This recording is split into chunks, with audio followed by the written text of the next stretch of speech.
हम लोग आगे का देखते हैं। जैसे एक क्वेश्चन है, a force F equals to 6i cap minus 8j cap plus 10k cap produces an acceleration of 2 metre per second square.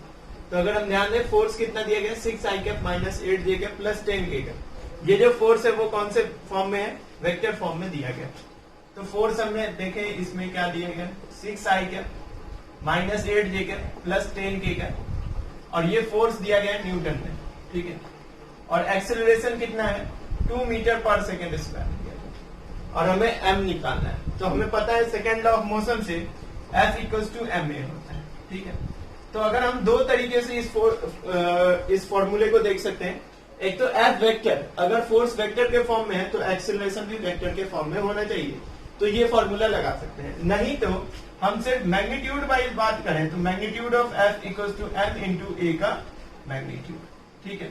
अब यहां से देखें, मास तो मैग्नीट्यूड का ही होता है, एक्सेलरेशन का मैग्नीट्यूड इंटू मास क्या हो जाएगा, फोर्स हो जाएगा।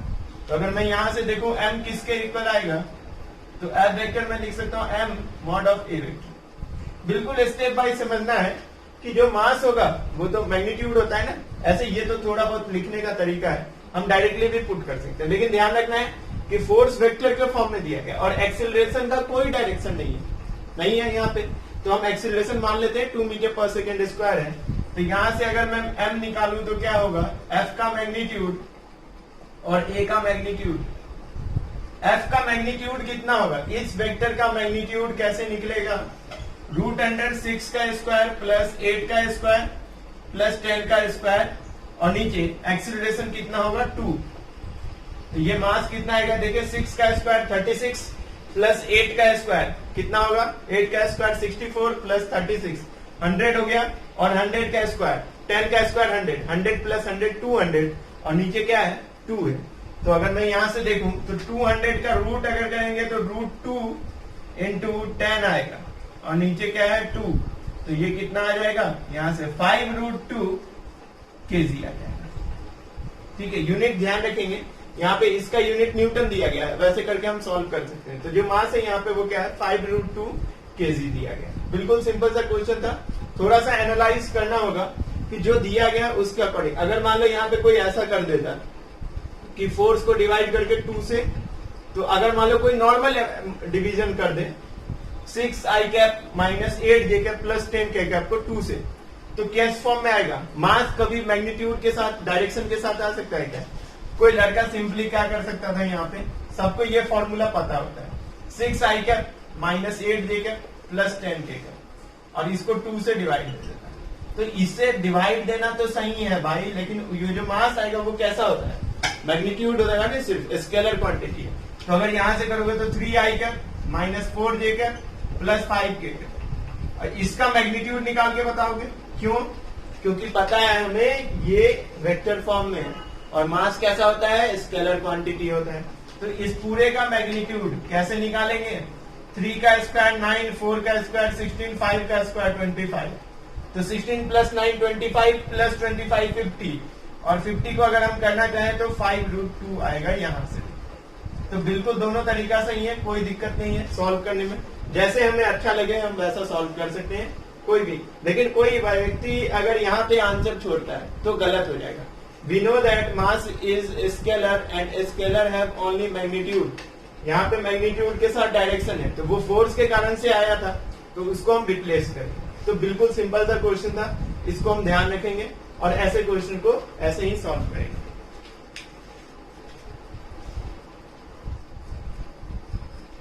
अब देखो नेक्स्ट क्वेश्चन है हमारे पास, एक ब्लॉक है जिसका मास 5 kg है, ठीक है, और उसमें फोर्स लग रहा है 50 न्यूटन का, लेकिन ये फोर्स सीधा नहीं लग रहा है, कैसे लग रहा है, किसी सर्टेन एंगल पे लग रहा है, और उसके बारे में इंफॉर्मेशन है। इस लिखा कैसे आता है समझ लो, और इस ब्लॉक में एक्सीलरेशन इस डायरेक्शन में है, ठीक है।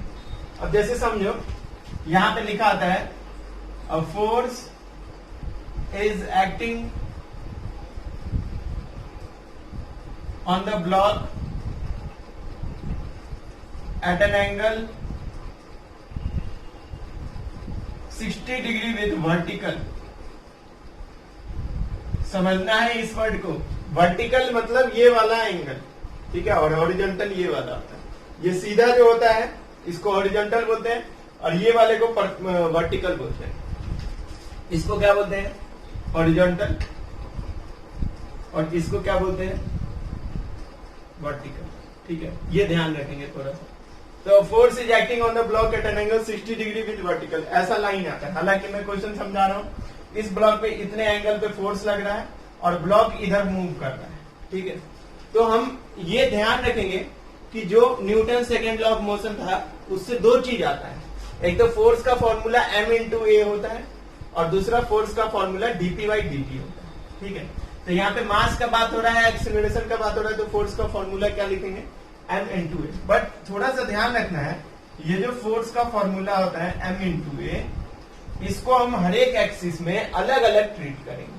याद करो, वेक्टर, प्रोजेक्टाइल मोशन, ये सब क्या करते थे? एक्स एक्सिस के साथ अलग ट्रीटमेंट, वाई एक्सिस के साथ अलग ट्रीटमेंट, लेकिन दोनों के लिए समय सेम होगा। वही बात यहां भी, net force in x axis equals to mass into acceleration in x axis. Y axis का बात करेंगे तो वाई एक्सिस का, अगर जेड एक्सिस का बात करेंगे तो जेड का बात करेंगे। ये सब फैमिलियर हो सभी को इस चीज से। हमने पढ़ा था v x equals to u x plus a x t, वैसा ही कुछ यहाँ। ठीक है, तो एक्स एक्सिस में ये लगा सकते हैं, वाई एक्सिस में ये, जेड एक्सिस में ये। सिंपल है। मास तो देखो, मास एक्स एक्सिस वाई एक्सिस क्या होता है? मास तो मास ही है। जो वेक्टर होते हैं उनको हम डिफरेंट कंपोनेंट में ब्रेक कर सकते हैं। एक्स एक्सिस में अलग, वाई एक्सिस में अलग, जेड एक्सिस में अगर हो तो कर सकते हैं, लेकिन हम लोग के सिलेबस में वो नहीं पढ़ना है। हम लोग में तो प्लेन वाले आएंगे, एक फोर्स किसी एंगल पे लग रहा है, उसका दो कंपोनेंट कर दो। ठीक है, एक एक्स एक्सिस जिसको हॉरिजॉन्टल कंपोनेंट बोलते हैं और एक वाई एक्सिस जिसका नाम होता है वर्टिकल कंपोनेंट। अब ये ब्लॉक को अगर ध्यान से देखोगे तो इस पे जो फोर्स लग रहा है, इस पे फोर्स लगने के कारण से ब्लॉक कहाँ मूव करेगा? ये जमीन है, सतह। ठीक है, टेबल मान लो, जमीन मान लो, कुछ भी ऐसा जो हिल नहीं रहा है, जो डिस्टर्ब नहीं हो सकता है। ठीक है, इस ब्लॉक के लगने से, ब्लॉक पे फोर्स लगने के कारण से ब्लॉक आगे की तरफ बढ़ रहा है किसी एक्सेलरेशन ए से। ठीक है, और हमें वही एक्सेलरेशन निकालना है, फाइंड एक्सेलरेशन। ठीक है, फाइंड एक्सेलरेशन। तो हमने ये तो सीख लिया, एक्स एक्सिस, वाई एक्सिस और जेड एक्सिस। अब इसको लगाएंगे कैसे वो सीखते हैं। ठीक है, थोड़ा सा जैसे फिजिक्स का लेवल धीरे धीरे अब बढ़ेगा। ठीक है, तो परेशान नहीं होना है। जो पुराना चीज है इसको अच्छे से हमें दिमाग में रखना है, और जितना अधिक क्वेश्चन करेंगे उतना ज्यादा फायदा होने वाला है। ये तो समझ में आ ही रहा होगा, अब इतने दिन से पढ़े हो तो इस चीज को एकदम अच्छे से ध्यान रखें। ठीक है, अब मैं क्या करता हूं, ये दिखा मुझे वेक्टर ऐसा कुछ। ठीक है, और ये वेक्टर के दिखने के बाद मुझे ये दो लाइन भी दिख रहा है और ये वाला एंगल भी दिख रहा है। तो क्या हमें पता है कि जब भी कोई वेक्टर सीधा लाइन पे ना रहे, सीधा लाइन दोनों है, हॉरिजॉन्टल या वर्टिकल में ना मिले, उसको कंपोनेंट में ब्रेक करो। और कंपोनेंट में ब्रेक करने में कौन हेल्प करता है? एंगल हेल्प करता है। तो एंगल के बारे में समझ होना चाहिए। और दूसरा, कोई भी वेक्टर अगर एक्स एक्सिस या वाई एक्सिस में नहीं मिल रहा होगा तो हम क्या करेंगे? उसको कंपोनेंट को ब्रेक कर देंगे। ठीक है, और कंपोनेंट कैसे ब्रेक होगा? तो जस्ट हम अगर इसको मैं आगे, हमें पता है a vector can be shifted parallelly. ठीक है, मैं वेक्टर को पैरेलल शिफ्ट कर सकता हूँ और वेक्टर पे कोई फर्क नहीं पड़ेगा। तो देखो जरा ध्यान से, मैंने इस वेक्टर को पैरेलल शिफ्ट किया, जिस लाइन में है उस लाइन में आगे बढ़ा सकते हैं, कोई दिक्कत नहीं। और इसको जरा ऐसा करूं मैं यहाँ पे, तो क्या ये वाला एंगल जो हम देख पा रहे हैं, इसमें कुछ हम निकाल सकते हैं? बिल्कुल। अगर ये 60 डिग्री है तो भाई ये 30 डिग्री होगा, और ये 30 डिग्री है तो ये भी कितना होगा? 30 डिग्री। या फिर मैं ऐसा बोलूं, अगर ये 60 है तो ये भी कितना होगा? 60 डिग्री। ठीक है, बिल्कुल। कोई एक एंगल को देखना है और उसके अकॉर्डिंग सॉल्व करना है। देखो यहाँ पे फोर्स कितना लग रहा था? 50 न्यूटन। तो यहाँ वाला भी फोर्स कितना है? 50 न्यूटन। चूंकि एरो नीचे के तरफ है तो इसको थोड़ा आगे बढ़ा लो और थोड़ा सा एंगल को देख लो। अगर ये 60 डिग्री है तो ये भी 60 डिग्री होगा। मैं 30 डिग्री वाला बात को हटा रहा हूँ। ठीक है, समझाने के लिए था, हर एक एंगल को मैं निकाल सकता हूँ। इस लाइन को आगे पीछे बढ़ाना हमारा काम है। ठीक है, एक्स एक्सिस ये भी होता है, ये वाई एक्सिस ये भी होता है, तो ऐसे बढ़ा सकते हैं किसी भी फोर्स के लिए। तो अगर मैं ध्यान से देखूं, ये आएगा 50 साइन 60 डिग्री और ये आएगा 50 कॉस 60 डिग्री। कैसे? तो हमने याद कर रखा है कि किसी वेक्टर का थीटा के साथ वाला कंपोनेंट कॉस होता है और जिसके साथ थीटा नहीं होता है उसके साथ साइन आता है। क्या ये बात पहले से पता था? बिल्कुल। उसको हमें बस एनालाइज करना है और वो हम धीरे धीरे सीख रहे हैं कैसे हमें वो सब चीज सीखना है कि कैसे हम फोर्स को ब्रेक करें। तो फोर्स दिखा, एंगल थीटा भी दिखा। इस फोर्स का एक कंपोनेंट ये होगा। कैसे होगा? ये वाला 50 और ये वाला एंगल 60 डिग्री है, तो 50 cos 60 डिग्री और ये वाला 50 sin 60 डिग्री। यार ये तो समझ में आ रहा होगा ना? जिनको नहीं आ रहा है समझ में, देखें यहाँ पे ए और ये मैं एंगल बताया थीटा और ये एफ है, तो भाई ये एफ cos थीटा होगा और ये वाला क्या होगा? एफ sin थीटा होगा। ठीक है, चाहे जैसे लग रहा हो। देखो अगर एरो ऐसे है तो फोर्स का डायरेक्शन यहाँ पे ऐसा होगा और यहाँ पे ऐसा। एरो जिधर होगा उधर ही दोनों मुंह खुलेगा, यहाँ पे ऐसा और यहाँ पे ऐसा। ओके, अगर मान लो एरो ऐसा कुछ है तो एक इधर होगा और एक इधर होगा। This will be horizontal, this will be vertical. और जिसके साथ थीटा होगा उसके साथ कॉस। अगर ये थीटा है तो ये कॉस आएगा, ये साइन। अगर ये वाला थीटा है तो ये साइन कॉस आएगा और ये वाला साइन आएगा। I am right? अगर ये एफ है और ये थीटा है तो कॉस और ये साइन। अगर यहां थीटा है तो ये कॉस और ये साइन। ये मैं पहले से एक्सप्लेन कर चुका हूं, इनको हम याद रखें। तो हमने क्या सीखा यहाँ पे? इस फोर्स को कंपोनेंट ब्रेक करना। और कंपोनेंट ब्रेक करने के बाद मुझे क्या समझ में आ रहा है कि इस ब्लॉक पे दो फोर्स लग रहा है। ठीक है, और वो कौन कौन से फोर्स लग रहे हैं? एक तो एक्स एक्सिस में इस ब्लॉक पे फोर्स लग रहा है और एक डाउनवर्ड वाई एक्सिस में फोर्स लग रहा है। ठीक है, जब हम कंपोनेंट ब्रेक कर लेते हैं, इसका वैल्यू जरा देखें। cos 60 डिग्री का वैल्यू कितना होता है? cos 60 का 1/2, तो 50 इंटू 1/2 क्या 25 आ जाएगा ये। और यहां देखें तो ये कितना आएगा? 50 इंटू साइन 60 का वैल्यू क्या होता है? √3/2, तो दैट विल बी 25√3। तो इस ब्लॉक पे एक्स एक्सिस में फोर्स लग रहा है 25√3 और वाई एक्सिस में फोर्स लग रहा है 25 न्यूटन। ठीक है, अब जरा ध्यान से देखें, ब्लॉक तो सिर्फ एक्स एक्सिस में मूव करेगा, तो क्या ये वाला फोर्स बेकार हो गया? बिल्कुल बेकार हो गया ये, क्योंकि हम ऐसे फोर्स लगा रहे हैं और इससे बेकार हो जाएगा ये फोर्स, क्योंकि कुछ पार्ट तो इसका जमीन में रेस्ट हो रहा है ना यहाँ पे, और कुछ पार्ट के कारण से ये एक्सेलरेट कर रहा है। और वो कितने से एक्सेलरेट कर रहा होगा वो हम निकाल सकते हैं। कैसे?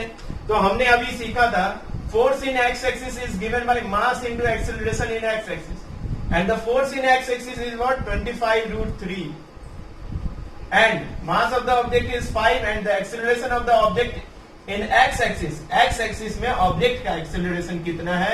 a। यही दिया गया है क्वेश्चन। x एक्सिस में ऑब्जेक्ट का एक्सेलरेशन a और मुझे उसका वैल्यू निकालना है।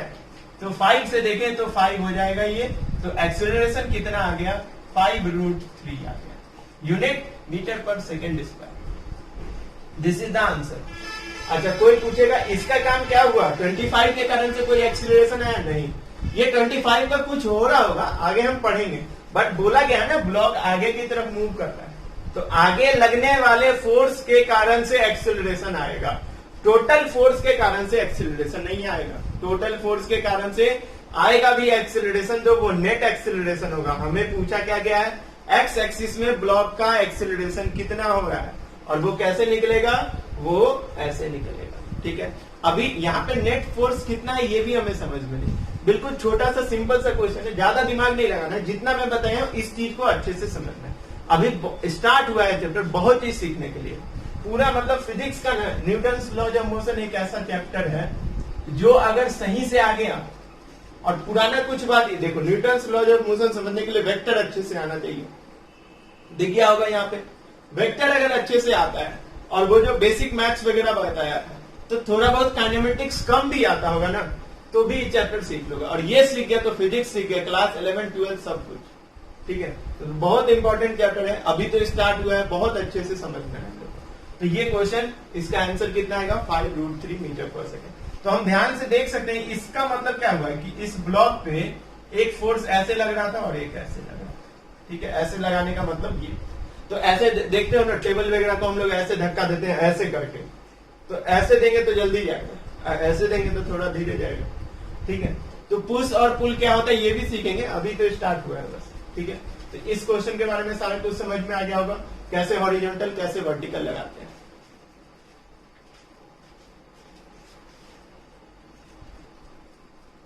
Next topic is impulse. जो हम लोग नेक्स्ट टॉपिक पढ़ने वाले हैं यह है इम्पल्स। बहुत इंपॉर्टेंट टॉपिक है, ज्यादा यूज में नहीं आता है, बस डेफिनेशन अच्छे से याद रखना है और फॉर्मूला। इम्पल्स होता क्या है समझते हैं। When a large force when a large force acts on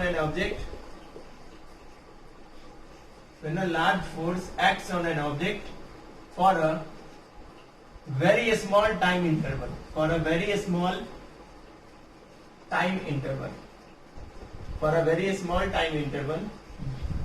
then product of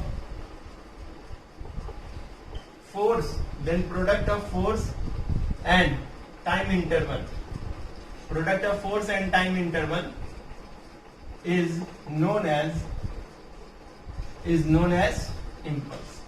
इसी को क्या बोला जाता है? इम्पल्स। इम्पल्स क्या होता है? जब कोई लार्ज फोर्स किसी ऑब्जेक्ट पे लग रहा होगा very small interval of time, तो इसी को हम क्या बोलते हैं? इसका जो प्रोडक्ट आता है वही इम्पल्स होता है, फोर्स और टाइम इंटरवल को। जैसे देखोगे एक्सीडेंट वगैरह जो होता है ना, उसमें बहुत ज्यादा फोर्स लगता है लेकिन बहुत कम समय के लिए लगता है, और उसका जो इम्पैक्ट होता है बहुत दर्दनाक होता है। ठीक है, तो उसी को इम्पल्स कहा जाता है कि जब कोई large force very small time interval के लिए लग रहा होगा, ठीक है, तो वो जो क्वांटिटी आएगा फोर्स इनटू टाइम इंटरवल, वो क्या होता है? इम्पल्स। इम्पल्स को जे से डिनोट किया जाता है या आई से डिनोट किया जाता है। ठीक है, इम्पल्स बोला क्या गया? Force into very small time interval को डीटी से डिनोट किया जाता है। याद है ना? स्मॉल चेंज इन टाइम उसको किससे डिनोट करते हैं? डीटी से। अगर लार्ज होगा तो डेल्टा टी कर लेंगे, तो ये आता है। अब देखो डीटी छोटा है और उसको 4 से मल्टीप्लाई करेंगे तो ये डीजे होगा, और डीजे का इंटीग्रेशन और यहाँ एफ डी टी का इंटीग्रेशन, तो डीजे क्या है? इम्पल्स। और ये इसका फॉर्मूला आ गया। इम्पल्स का फॉर्मूला क्या होता है? Force into time interval. तो integration F D T use कर सकते हैं, या फिर सिंपली अगर मैं बोलूं जे और आई क्या होता है, तो फोर्स इंटू टाइम इंटरवल, ऐसा बोल सकते हैं। ठीक है, तो डीजे का इंटीग्रेशन जैसे डीएक्स का इंटीग्रेशन एक्स होता है, तो डीजे का इंटीग्रेशन जे हो जाएगा, और एफ डी टी, और डी टी का हम लिमिट भी लगा सकते हैं। ठीक है, तो ये एक फॉर्मूला हम याद रख सकते हैं। ठीक है, दूसरा क्या याद रख सकते हैं हम? देखो डीजे का इंटीग्रेशन जे आ चुका है, यहां से इसके नीचे ही लिख रहे हैं, ये भी फॉर्मूला याद रखना है। अब बताओ मुझे फोर्स होता क्या था? फोर्स क्या होता था? सेकेंड लॉ ऑफ मोशन से force is DP by d T. तो मैं इसको लिख सकता हूं DP by d T into D T. बताओ डीटी से डी टी कट जाएगा, डीपी का इंटीग्रेशन अगर मैं लिमिट रख दूं P1 से P2 या P फाइनल से P इनिशियल, तो जे क्या आ जाएगा? यहां से जे आएगा। डीपी का इंटीग्रेशन P और लिमिट पुट करें तो P final minus P initial, तो impulse is equals to change in momentum. Impulse is also equals to change in momentum. समझ में आया क्या? समझना है इसको कि इम्पल्स किसके इक्वल है? चेंज इन मोमेंटम के इक्वल है। तो इम्पल्स का दो फॉर्मूला याद रख सकते हैं, impulse is integration F D T और force into time interval, simple formula. और दूसरा अगर मैं एफ के जगह डीपी बाई डी टी रखूं तो impulse is also equals to change in momentum. तो किसी क्वेश्चन में अगर चेंज इन मोमेंटम निकल जाए तो समझना है कि वही इम्पल्स है। ठीक है, ये बात को अच्छे से ध्यान रखना। किसी क्वेश्चन में इम्पल्स दिया गया तो इम्पल्स का मतलब ही चेंज इन मोमेंटम, किसी जगह चेंज इन मोमेंटम दिया गया इसी का मतलब इम्पल्स, और कहीं पे इम्पल्स फोर्स और टाइम दिया रहेगा तो ऐसे करके सॉल्व कर सकते हैं। ठीक है, अब जरा ध्यान रखें इम्पल्स के बारे में कुछ पॉइंट यहाँ पे लिख रहा हूं। इम्पल्स कैसा कैसा कैसा, इसका यूनिट क्या होगा? तो फोर्स का यूनिट न्यूटन और टाइम इंटरवल का सेकंड, न्यूटन सेकंड।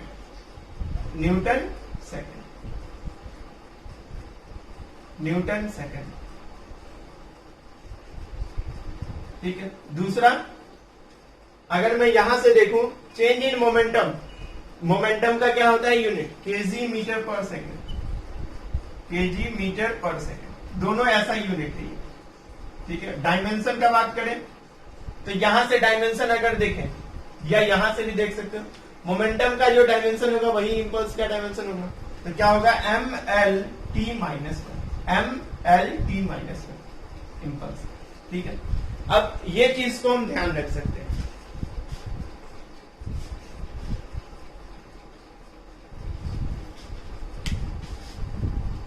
और जैसे अगर देखें इसमें तो F कैसा होता है, वेक्टर होता है, तो ये भी कैसा आता है, वेक्टर, और चेंज इन मोमेंटम भी वेक्टर होता है, तो ये भी कैसा क्वांटिटी है, वेक्टर क्वांटिटी। तो नोट करके ये सारा पॉइंट लिख सकते हैं। इंपल्स का दो फॉर्मूला ये वाला याद रखेंगे और ये 2-3 पॉइंट इससे रिलेटेड। बहुत ज्यादा क्वेश्चन तो इस पे नहीं आता है, लेकिन हाँ ये ध्यान रखना होता है। तो एक चीज और ध्यान रखेंगे, एफ डी टी, अगर कोई ऐसा ग्राफ है, जैसे हम क्वेश्चन से समझ जाएंगे, अभी जो क्वेश्चन करेंगे उससे समझ में आ सकेंगे। जैसे देखें यहाँ पे, जैसे मान लेते हैं यहाँ पे एक ग्राफ दिया गया है, यहाँ पे टाइम है और यहाँ पे फोर्स है, और इसका एरिया अंडर कर्व का बात करें, कैसका, इस ग्राफ का एरिया अंडर कर्व। तो एरिया अंडर कर्व क्या देगा, देखो एरिया अंडर कर्व बताया था लास्ट क्लास में, y dx करना होता है। y क्या है, f, यहाँ पे क्या है, टाइम, तो f dt। अब बताओ f dt क्या होता है, तो अभी हमने देखा था f क्या होता है, dp by dt, तो f की जगह dp और dt से dt कट गया, तो dp, और dp का मतलब क्या होता है, चेंज इन मोमेंटम।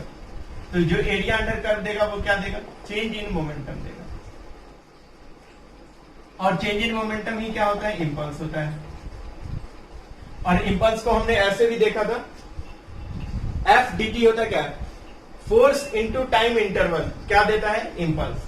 तो ये ध्यान रखना है, और इंपल्स को ही हम क्या बोलते हैं, चेंज इन मोमेंटम। तो कभी भी ऐसा क्वेश्चन आए कि फोर्स और टाइम का ग्राफ दिया रहे और उसका एरिया अंडर कर्व निकालना रहे, तो वो क्या देगा, इंपल्स देगा। तो मतलब क्या समझना है कि find the impulse for this graph. तो हमें इस ग्राफ जो भी क्वेश्चन में दिया रहेगा उसका एरिया में निकाल लूंगा तो मुझे आंसर आ जाएगा।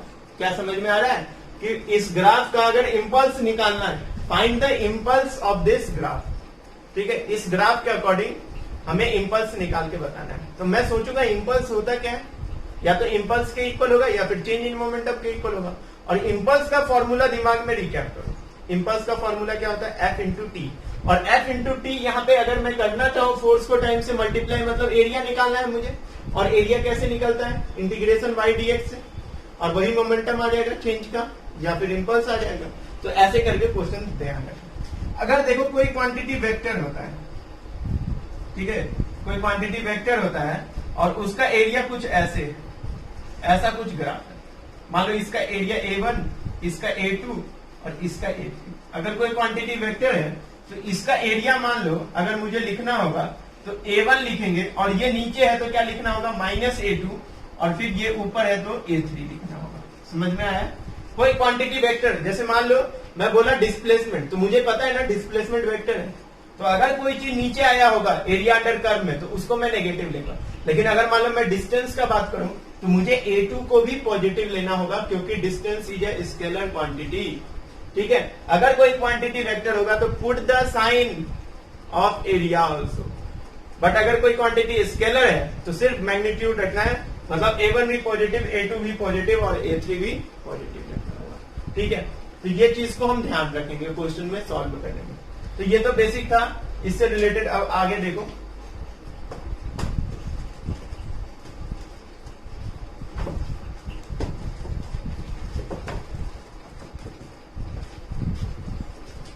Conservation of linear momentum, conservation of linear momentum क्या बोलता है, कंजर्वेशन ऑफ लीनियर मोमेंटम समझते हैं।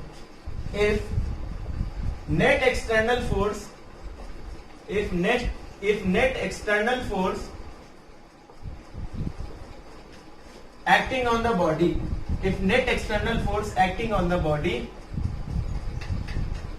is zero, if net external force acting on the body is zero, then momentum is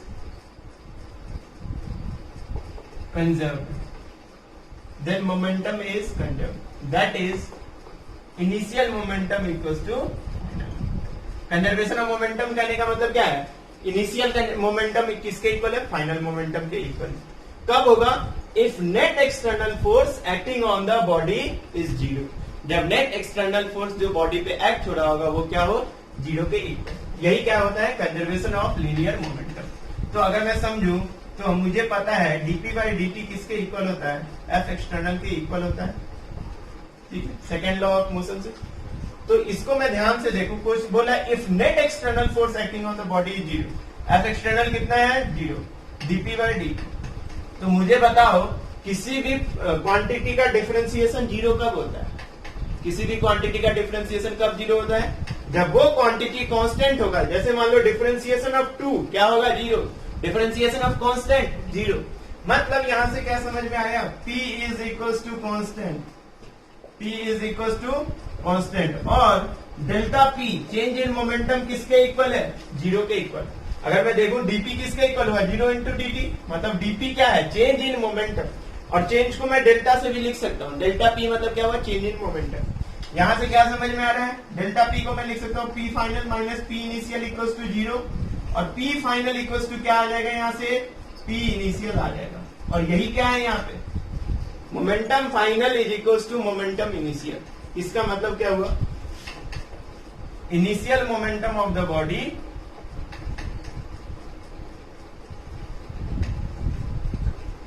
of body is equals to final momentum of body, final momentum of body। लेकिन ये कब होता है, जब net external force acting on the body is zero. जब net external force जो act हो रहे होंगे बॉडी पे वो किसके इक्वल हो, जीरो के इक्वल। ठीक है, तो यही होता है कंजर्वेशन ऑफ लीनियर मोमेंटम। अब न्यूटन सेकेंड लॉ को थोड़ा और अच्छे से पढ़ें। न्यूटन सेकेंड लॉ को तो क्या बोलता है Newton second law, F equals to d p by d t. Okay, और मुझे ये भी पता है P इक्वल्स टू होता है mv, है ना। P किसके इक्वल होता है, mv के इक्वल होता है, और F DP by d t के इक्वल होता है। अगर मैं इसको वेक्टर फॉर्म में, कंपोनेंट फॉर्म में लिखूं, Newton second law in component form, चाहे तो टॉपिक में ये लिखूं, Newton second law in component form. Component form मतलब आई कैप, जे कैप, के कैप। तो अगर मैं वेक्टर को लिखूं, मोमेंटम को लिखूं पहले, तुम लोग कॉपी में ऐसे लिख लेना। पहले मैं इन कंपोनेंट फॉर्म है इसके बारे में बात करूं मोमेंटम का, तो P equals to m into b होता है। तो अगर मैं लिखूं P A x होता है, तो P x आई कैप प्लस P y जे कैप प्लस P z के कैप। मोमेंटम इन x axis P x, momentum इन y axis P y, momentum इन z एक्सिस P z। आई जे क्या समझ में आ रहा है सभी को। एम वी के जगह मैं क्या लिखूंगा, v x i cap d y j cap plus v z k cap. Okay, कोई दिक्कत नहीं, ऐसे लिख सकते हैं ना। अगर P equals to m b लिखा हुआ है मतलब क्या है, p x i cap plus p y j cap plus p z k cap equals to m v x i cap plus m v y j cap plus m v z k cap. M से पूरे को अगर मैं multiply करूंगा तो यही आएगा ना, m v x i cap plus m v y j cap plus m v z k cap आ जाएगा। तो ये हुआ वेक्टर कंपोनेंट फॉर्म में किसका, मोमेंटम का। अगर मैं न्यूटन सेकेंड लॉ को कंपोनेंट फॉर्म में देखूं तो कैसे लिखेंगे इसको,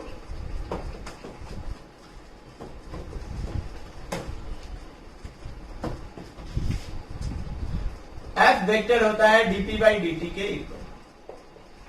ठीक है, तो मैं लिखूं F वेक्टर को f x i cap plus f y j cap plus f z k cap. Component form में ऐसे लिखना होगा, और ये किसके इक्वल होगा, d p x by d t i cap plus d p y by d t j cap plus d p z upon d t. ठीक है, वेक्टर फॉर्म में ऐसे लिख सकते हैं कि नहीं, किसी भी क्वांटिटी को वेक्टर फॉर्म में लिख सकते हैं। वेक्टर कंपोनेंट फॉर्म का मतलब क्या होता है, आई जे के लिख दो। अगर कोई वेक्टर ए होता है तो इसको कैसे लिख सकते हैं, a x i cap plus a y j cap plus a z k cap.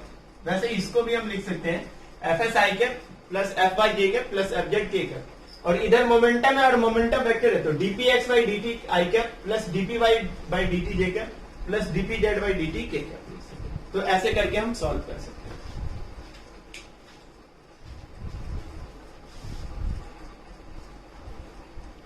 देखो नेक्स्ट क्वेश्चन क्या है, hammer of mass 1 kg। Hammer मतलब हथौड़ा जिसका वजन कितना है, 1 kg है। Moves with speed of 6 metre per second, strikes the ball. Hammer को हम वॉल पे मार रहे हैं और comes to rest in 0.1 second. Hammer को हमने बॉल पे मारा और वो रेस्ट में आ गया 0.1 सेकेंड में। हैमर का मास दिया गया है, हमें कैलकुलेट करना है इम्पल्स। तो इम्पल्स का फॉर्मूला क्या होता है? इम्पल्स का फॉर्मूला हमने पढ़ा था, एक तो एफ डी टी होता है, तो यहाँ पे फोर्स का बात नहीं है, टाइम इंटरवल तो है, फोर्स नहीं। तो इसका एक और फॉर्मूला होता है change in momentum delta p, और वो क्या होता है m v minus u. Final momentum minus initial momentum क्या होगा? M v minus u. अब बताओ मुझे, ये हैमर था और ये बॉल है, एक हैमर है, ठीक है, ये हैमर था और इसको वॉल पे हम मार रहे हैं, और हैमर कितने वेलोसिटी से मूव कर रहा था? 6 मीटर पर सेकेंड से, और बाद में रेस्ट में आया, तो फाइनल वेलोसिटी कितना हुआ? 0, और इनिशियल कितना है? 6। तो मैं यहाँ मास कितना लिखूं? 1 kg, और फाइनल वेलोसिटी 0 होगा, क्योंकि हैमर को मारे तो हैमर एक ही बार मार रहा है, ऐसे गिर गया, 0 हो गया, और इनिशियल वेलोसिटी -6, तो कितना आ गया? -6, और इम्पल्स का यूनिट क्या होगा? Metre per second, KG metre per second, KG metre per second. तो पहले का आंसर क्या आएगा इम्पल्स का? -6 KG metre per second. Minus sign क्यों आया? क्योंकि इम्पल्स ब्लॉक जो है, हैमर जो है, वो रेस्ट पे चला गया, तो फाइनल वेलोसिटी 0 इसके कारण से, ठीक है। सेकेंड पार्ट कर रहा है एवरेज रिटार्डिंग फोर्स। तो रिटार्डिंग कहने का मतलब होता है कि जैसे मान लो एक्सीलरेशन निगेटिव में आता है मैक्सिमम टाइम, तो हम उसको रिटार्डेशन बोलते हैं, तो उसके कारण से जो फोर्स आएगा वो भी रिटार्डिंग फोर्स होगा। और देखो हम यहाँ पे हैमर को मार रहे हैं और हैमर रुक रहा है, तो रोका जा रहा है ना, तो रिटार्डेशन। और फोर्स हमें निकालना है, तो फोर्स कैसे निकाल सकते हैं? अब बताओ मुझे क्या क्या पता है? मास पता है, स्पीड पता है, मतलब इनिशियल स्पीड फाइनल स्पीड दोनों पता है, हमने इम्पल्स भी निकाल रखा है, इम्पल्स पता है मुझे, डीटी भी पता है, तो क्या मैं एफ निकाल लूंगा? सेकेंड का पार्ट के लिए कैसे निकलेगा? इम्पल्स क्या होता है? J equals to f D t, ठीक है। अब कोई बोलेगा यहाँ पे इंटीग्रेशन लेंगे कि नहीं, तो हम इंटीग्रेशन तब लेते हैं जब एफ के बारे में कुछ पता वगैरह होता है। अगर मान लो मैं इंटीग्रेशन लेता हूं, तो डीजे का इंटीग्रेशन एफ डी टी का इंटीग्रेशन होगा, डीजे का इंटीग्रेशन जे, एफ तो कांस्टेंट है, डी टी का इंटीग्रेशन, तो जे कितना दिया गया है? देखो जे क्या होता है? इम्पल्स कितना है? -6, एफ निकालना है, और dt का इंटीग्रेशन t और delta t comes to rest in 0.1 second. मतलब ये पूरे कहानी जो हो रहा है कितने सेकेंड में हो रहा है? 0.1 सेकेंड, तो 0.1, तो फोर्स यहां से क्या आ जाएगा? देखो -6 बाई 0.1 कितना आ जाएगा? 60, -60 न्यूटन। माइनस साइन रिटार्डेशन को शो करता है, तो एवरेज रिटार्डिंग फोर्स हो गया। तीसरा है एवरेज रिटार्डेशन, मतलब एक्सीलरेशन ही तो पूछा है, एक्सीलरेशन अगर निगेटिव में आएगा तो रिटार्डेशन है, हम मार रहे हैं इधर और रुक रहा है ऑब्जेक्ट, तो एक्सेलरेशन क्या होता है? Force upon mass. फोर्स कितना है? -60, और मास है 1 kg, तो एक्सेलरेशन कितना आ गया? -60 मीटर पर सेकेंड स्क्वायर। और ये माइनस साइन क्या डिनोट कर रहा है? रिटार्डेशन हो रहा है। तो कुछ फॉर्मूला जो बेसिक हम याद रखेंगे, अगर नहीं याद होता है ना फॉर्मूला, तो ये इंटीग्रेशन वगैरह छोड़ दो, सीधा याद करो इम्पल्स किसके इक्वल होता है? फोर्स इंटू टाइम इंटरवल, उससे क्वेश्चन कर जाओगे, ठीक है। तो ये चीज ध्यान रखना।